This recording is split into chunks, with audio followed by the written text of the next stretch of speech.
This is the Roots and All podcast, and I'm your host, Sarah Wilson. Join me as I talk about all aspects of gardening with some of the top horticulturists from around the world. This week, I'm joined by Gardens Illustrated editor, Stephanie Mahon, to talk about the magazine's first ever book, The New Beautiful, a celebration of gardens that reflect today's shifting ideas of beauty, sustainability and design. We discuss everything from what defines a Gardens Illustrated garden, to how the featured spaces in the book were chosen, the evolving role of perennials, to the challenges of capturing a garden's true character in a photograph. Stephanie shares insights from her years at the forefront of garden publishing and offers a glimpse into where garden design might be heading next. When we started putting it together, we found it so difficult to cut out gardens. And so we kind of went back and said, can we make it bigger? Can we make it, 360? And then it became 480 pages before we knew it. But we're pretty happy with everything we decided to include. It's just, we found it so difficult to leave things out because there's so many important, wonderful places that we just had to put in there. Yeah, I can imagine. And naturally, that was the question I had for you, which is how did you whittle it down? But how did you choose the gardens? Were they gardens that a lot of them had already featured in the magazine, or were they completely new ones? Yeah, a lot of them have featured in the magazine. Some of them, we've kind of been working on it for about 2 years. So some of them I kind of planned to shoot while we were producing the book to make sure that we could put them in the book. So it was a mix, but an awful lot of them, yes, had already been published in the magazine. So we sat down, we went through everything, and we started to get this idea of we want to represent something with this book. We don't just want it to be a collection of things that have been in Gardens Illustrated. And so we went through all of the gardens that we could think of, and we started trying to whittle it down. But as I said, that was very hard. So we broke it into sort of categories. We thought about, well, let's have a look at all of the amazing heritage gardens. And then let's have a look at the modern country ones that are quite new, but have that old school English feel. And then the small gardens, the urban sanctuaries that we always do a special on every year in the magazine. And people always really love those. And then I was quite keen on doing something on public spaces because in recent years, maybe as Pete Adolph says in the introduction, maybe 15, 20 years ago, you would never have a park in Gardens Illustrated or another garden magazine. It just wasn't the thing. But now there are so many amazing, innovative public spaces, parks, venues, that you can go to. Really incredible things like Little Island in New York and Grey to Green in Sheffield. So there's a really great selection of amazing public spaces too. And then there's just so many innovative people around the world doing really incredible stuff. And that was one of the easiest sections to fulfill because Gardens Illustrated, we always try and make sure that we're connected with people doing really interesting stuff in the industry who are pushing the boundaries and doing groundbreaking work and finding ways to tell their stories. So that was kind of what we did. Yeah, we went back through our catalogue and we picked the ones that we felt were most important or most interesting. And we went from there. Absolutely. And so the title of the book is The New Beautiful. So, of course, I have to ask the question, what is new about these beautiful spaces? I mean, they are absolutely beautiful, but yeah, what's the new bit about? Well, if I can go back about 10 years, there's a conference that happens every year in a town called Bergamo in Italy. And back then, I wasn't editor of Gardens Illustrated. I was editor of the Garden Design Journal, which is the trade magazine of the Society of Garden Designers. And I somehow managed to tag along to a dinner in a restaurant with all of these amazing designers. And I was sitting there and they were all talking about the fact that they really wanted to design more sustainable spaces, more resilient spaces, but they were getting a lot of pushback from their clients. And people just didn't seem to have gotten the memo yet. They were just finding it really difficult to get traction.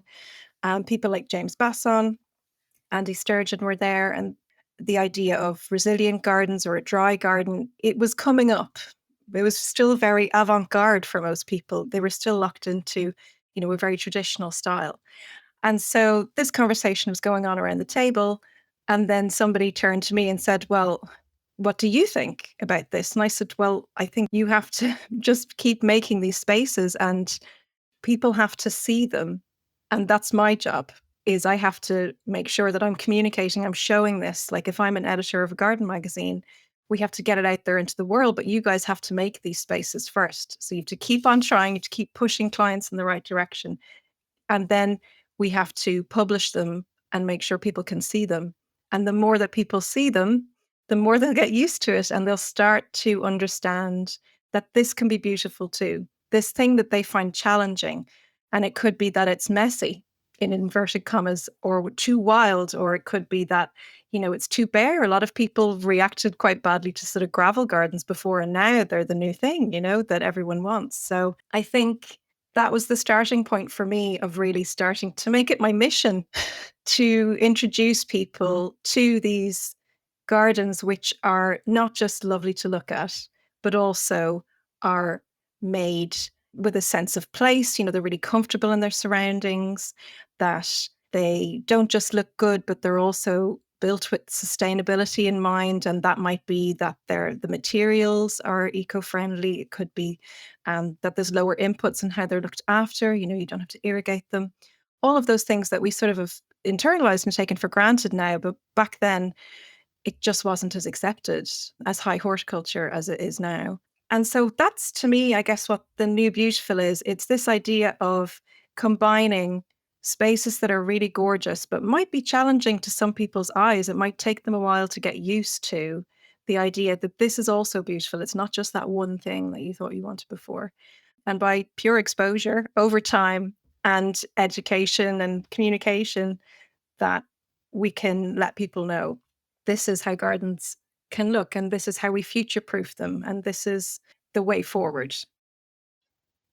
I always think to myself, because I am a massive cynic, I always have been, and I think, we're portraying these gardens that are really beautiful, and we're saying that they're sustainable and they're for biodiversity, and sometimes I think, is that just a spin that we're putting on it because we want these gardens to tick that box because we all know we need to be doing that? But actually there are some examples in the book to sort of go back on that. I think Gardens Illustrated, I think probably the role of the magazine is to portray the beautiful end of the design and horticultural industry, because that's kind of what you do and what you do very well. But there are some examples in the book. I was thinking of Miria Harris's garden, where she talks about the challenges of kind of reusing the materials. So although the pictures are stunning, actually the text, I think, does address in some of the cases, the challenges with these gardens. Yeah, and I'd also say, there's such a gamut of gardens in the book, and I think that's another thing about the New Beautiful is, that there are gardens all over the world that need different approaches, gardens in different situations. Like you mentioned, Miria's Zero Waste project, which, was such an interesting idea, because I've known for years, like when I worked at the Garden Design Journal, everybody was talking about, a one skip garden where you would only have one skip on a designer project. And she took it to zero waste by, giving stuff away on Facebook and thinking things through all the way down to make sure that there was zero waste. And it does look lovely, that garden. But what do you do if you're a historic property and you've always done things a certain way? Well, if you're going to embrace the idea of the New Beautiful, you're going to have to do it in a very different way to what Miria did. So I think it's not one size fits all. It's more, a series of things to think about. What is sustainability? And for me, to be honest, I find so many of these things get wrapped up into one big green package. So biodiversity is not the same as sustainability. Sustainability is not the same as resilience. They all sort of overlap in different ways. But we've gotten into the habit, I find, of throwing everything into the same bag. And that can be quite confusing for people, like our readers sometimes, or a broader audience online. We find that the words that we use all the time, the language that we use within the industry, it doesn't always translate very well to people. And so when you are talking about subtleties and nuances in this area of how one garden might be ecological in one way because it's very different to another garden, I think you start to lose people. So the pictures, the beautiful, beautiful pictures, are like the gateway drug for people, I find. And so if you can capture them with those beautiful photography of really beautiful spaces, they're much more willing to listen to the longer argument and to find out how they can get there, even if they only have a tiny backyard and maybe what's being pictured is a big public park. There's always something that they can take from it, I would hope. And I wish that the one thing that really annoys me more than anything in my job is when people say, "Oh, there's nothing in it for me because it's not exactly like my plot." And I don't know if it's just me personally, but I always feel like you can take inspiration and ideas from anywhere, even if it isn't exactly like your own garden. You might see just a little kernel of an idea or a nice detail that you like, or maybe something that the person being interviewed says sets off a chain reaction in your brain that makes you think of things that you can do or how you could approach something, or even if it's just a plant that you like that they mention or that's photographed. I think those things are quite important. And it's nice to be able to embrace a wider church, maybe, than what might be first apparent. Yeah, no, I couldn't agree more. I think you have to dip into things and take from them what's useful and what you can actually execute in your garden. And like you say, that might just be a plant. And there's so much to see in that book that nobody's going to read it and not learn and not be inspired. I don't believe. I was going to say, talking of beautiful gardens, I mean, you have seen a lot of beautiful gardens. And this is a question that it's probably tricky, but have you seen something that you think is like the secret to a beautiful garden or the key to it? Is there one thing that stands out that you go, yeah, if they nail that, then that's it. That's the garden, looks fab. Oh, yeah, that is a tough one. And I think my answer is going to sound ridiculously cheesy, but I do mean it. It's that the gardens that I love obviously have like amazing attention to detail. And, when we came to do the book, we sat down as a team and we said, well, what makes a Gardens Illustrated garden? And we found it quite difficult to answer that question because we just sort of naturally do it instinctively. Like I could have picked a GI garden before I even started to work on the magazine. But what does that mean? We just have a gut instinct about these things. But one of the main things that I've always found in my career in garden media and visiting all of these gardens, and even ones that I've never written about or never featured in the magazine that I really love, you can tell that they're cared for, whether that is somebody working there who's an amazing steward who's really developing things and you can feel their passion, or whether it's a home gardener who's made somewhere. It could be the most perfectly designed garden on the planet, but you can tell when it's quite sterile because of lack of love. And despite being the editor of Gardens Illustrated and publishing all of these amazing designer gardens, I would take a gorgeous garden that's loved, but maybe is a little bit wild or weedy or has bare patches or the lawn's a mess. I would take sitting with that owner or that gardener and talking for ages about plants and talking about how much they love their space. I would take that over the chicest, most beautifully finished, expensive garden that you couldn't say it's not beautiful, but it's just missing the soul.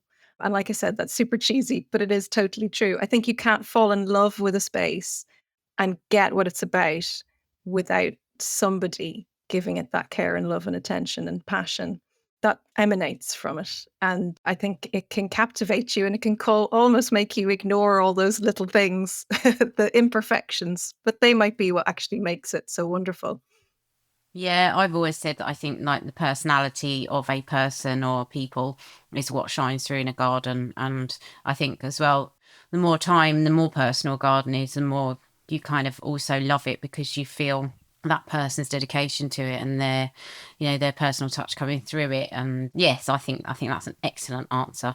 One of the things that struck me when I was going through the book is I thought, is the profession overly reliant on perennials? Because a lot of the gardens are quite low level planting. I might be making a massive generalization there, but I did look at it and I thought, oh, there's a lot of feeling of, space and expanse and generosity when it comes to borders and things. Is that a fair thing to say? Yeah, I guess that's another thing about when we're choosing photographs to use for a feature or, from a set of images. We do want to make sure that you can find a way into the garden through the photograph, if that makes sense. Sometimes there's a path through it or you can see the end point. And I guess sometimes if there's a lot of very tall, shrubby or woody planting you can't see in, that might not be the image that we choose. But yeah, I think definitely we're coming, the new perennial movement has been around for quite a long time, shifting ever so slightly now. But yeah, people are kind of afraid of shrubs. I've talked about this before. I definitely think that mixed planting is trying its best to find a way back in. And you definitely see more of it in the more traditional English gardens, I would say. Everyone is kind of obsessed with perennials. I 100% agree with you. I mean, I kind of am as well. But there are obviously designers who love their multi-stem trees and what we call shrubs, trees that look like shrubs or shrubs that look like trees. Those are very big at the moment. And it'd be nice to see more of that, a way to include those woody plants that are so important for biodiversity into, let's say, smaller gardens. It is definitely still a trend, though. Shrubs are not so welcome. And I don't know if it's because people are afraid of pruning them or because they like that wide open feel. I live in Wales and I live on the sort of middle of a very steep north facing valley. And so I'm surrounded by lots of trees, but the center of my garden is definitely all perennials, very tall perennials, but a lot of it's perennials because any bit of shade that's cast completely shades out the entire lower garden. So I've had to learn about having really transparent things. Not everybody's in that situation, but that's why I'm probably more attracted to perennials than anything else.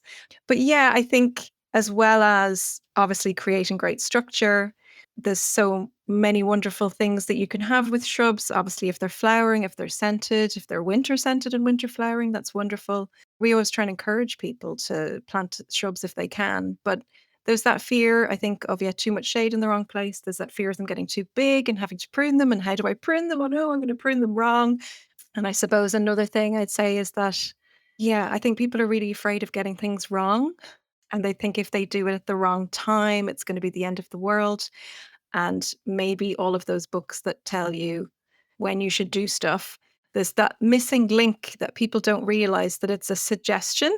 If, let's say, you want flowers next year, you should cut them at this time, but you don't have to. You can do it anytime you want. There's just going to be a result or a consequence of that. And maybe the result or consequence isn't such a big deal, or maybe it's exactly what you're looking for. So, something else Gardens Illustrated, I would say, is known for. Obviously, we're known for really nicely designed gardens, but I think it's also about the depth of the plant coverage that we do and the fact that we always talk to experts, and it isn't about what's in the books. It's about their personal experience of growing things.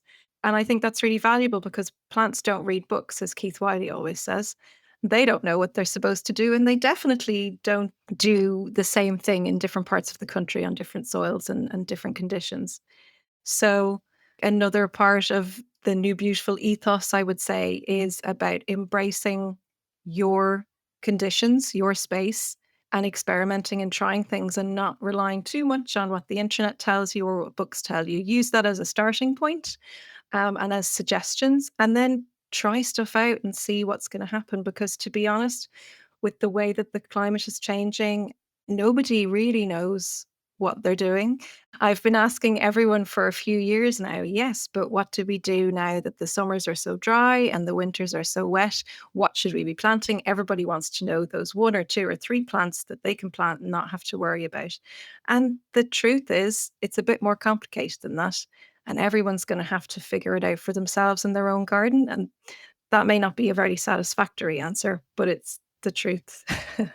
Yeah, absolutely. Could not agree more. It is so site specific and it's like waving your finger in the air. You just don't know what the weather's going to throw at you next. We just can't predict it.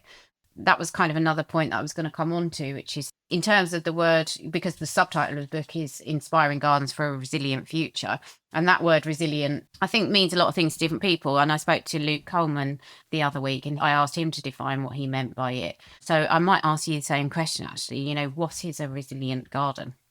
Yeah, I guess a resilient garden is one which has suitable planting for the soil, the conditions, the situation that it's in.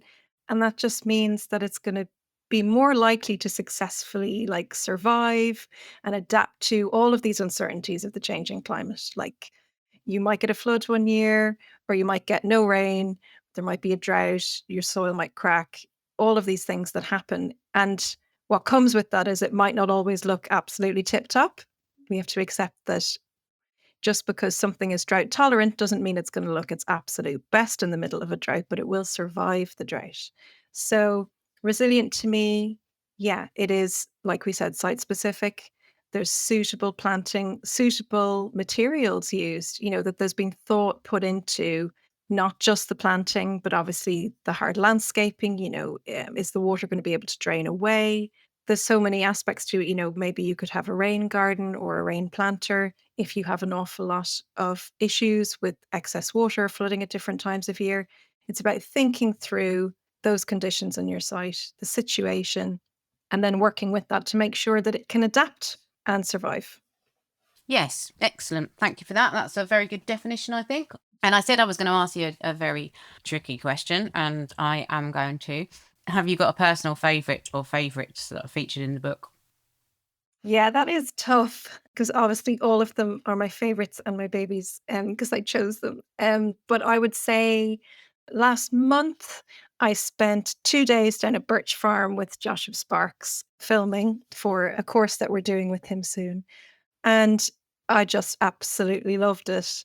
I mean, I love the place, I love the ethos, but I particularly just loved obviously his enthusiasm and the way his mind works. Like, you're in the presence of someone who, it isn't just that he has one idea, he has a million ideas. And the way his mind works is just captivating. You're like, oh my God, like he is going to just go for this and he is going to do this. And you can't help but get swept up in everything that he's talking about. So I really loved being at Birch Farm and spending time with Josh and learning all about the stuff he wants to do. So that's, huge. Everybody should go. Everybody should watch the film that we're going to do with him. And also, I would say then one that I haven't been to myself yet, but I'm absolutely desperate to, would be Peter Corn's Klintetrack Garden in Sweden. I haven't been lucky enough to make my way personally there yet, but I can't wait. So both of those are quite obviously innovative and boundary pushing. But yeah, I think that's where my excitement is a lot of the time, is like, oh, this, somebody's doing something different, somebody's thinking things through. And I find that really inspiring when people can break out of that mold and try something different. And I guess the other thing that's inspiring is, it doesn't always work, but they just keep going and they've got that vision and they've got that faith in themselves. And I'm in awe of that. I don't know if I would be able to be as resilient as that, to just be like, no, I think this is good. I know what I'm doing. I understand my plants and I'm going to go for it. I really admire that. Yeah, absolutely. Well, I'm always pushing for like the next thing. I'm just like a kid chasing butterflies. I'm like, oh, what next? What next? So in view of the fact that you sat around a table with some of the top designers 10 years ago and spoke about this kind of very theme and the book and its contents, if you were sitting around a table now, what do you think we'd be doing in the next 10 years? What would you be writing a book about? Oh, that is a tough question. Right. I think something that is really interesting, that's part of the conversation now, but it's just only going to get more and more talked about. And we're definitely pushing on this from Gardens Illustrated, is the idea that there's a new type of gardener as well as a new type of beautiful. And I think they've always been there, but they're being let out of their cages a little bit now, or I would hope so. So this idea of, it's not just the old guy in the shed who's going to tidy up the edge of the herbaceous border anymore. We've got people like Charlie Harper at NEP. And, there's so many out there at the moment. I'm interested to see what James Horner does at Benton End. These really creative, smart people who are approaching things in a different way. They know their plants inside out. Some of them know design really well as well, and they've chosen to steward these gardens, whether they're being restored or whether they're brand new and being created from scratch. They've such a depth of knowledge and understanding, and they're applying that to these spaces. And I find that really exciting. But obviously, what comes along with that is the idea that they have trained for so many years and they have so much experience, but the gardener's wages are not, reflective of that. And so I think that is a conversation that is ongoing in parts of the industry and being embraced by some people and maybe not so much by others. And I think that's definitely a really big part of the conversation. So I think any table that I would be sitting around wouldn't just have designers around it, but would definitely now have that new breed of gardeners who are horticulturists and plant experts. They're also designers because they are editing as they go along. They're making decisions. They sometimes working with teams of volunteers or with their own teams. So they have to be really great collaborators and people persons. And if they're working in a public space, then they're going to be delivering all sorts of maybe social care aspects. And probably they're delivering a lot of ecosystem services as well. So, I mean, my God, imagine wrapping all of that up into one job. So I think that is definitely a really big thing for us at the moment in terms of a tipping point I see coming. I have no idea what will happen with that, but I know that people are demanding change and I can see exactly what they're talking about. And I think the conversation will keep going for several years because it can take quite a long time to turn a great big tanker around. But hopefully, if we do all keep talking about it, it can make a difference and people can start to understand that the aftercare, I hate that word, obviously, or maintenance, but the stewardship, the development, the editing of a garden after it's been made. Oh, that's like 80% of it. You build it, but then if it isn't looked after, it's forgotten about after a few years. So it has to be looked after. It has to be developed, brought on to maturity, and then cared for in a way that makes the most of the space and it can reach its full potential. But it will only do that with somebody caring for it, giving it the attention it needs and developing it there on the ground. So yeah, that's what I would say. Thank you very much to Steph for such an interesting and thoughtful chat. And thanks to you for listening. If you like this episode, you might also like episode 295, Picture Perfect Gardens, and episode 354, Modern Planting Design, rootsandall.co.uk. Please also check out my Patreon, where you can make a one-off donation or take out a monthly subscription to help support the podcast. Because if you enjoy the show, please help it continue. I also have a GoFundMe where you can make a one-off donation. Even a one-off donation of £1 helps, and I'll be really grateful for your support. So please go to Patreon or GoFundMe and search for Roots and All Podcast.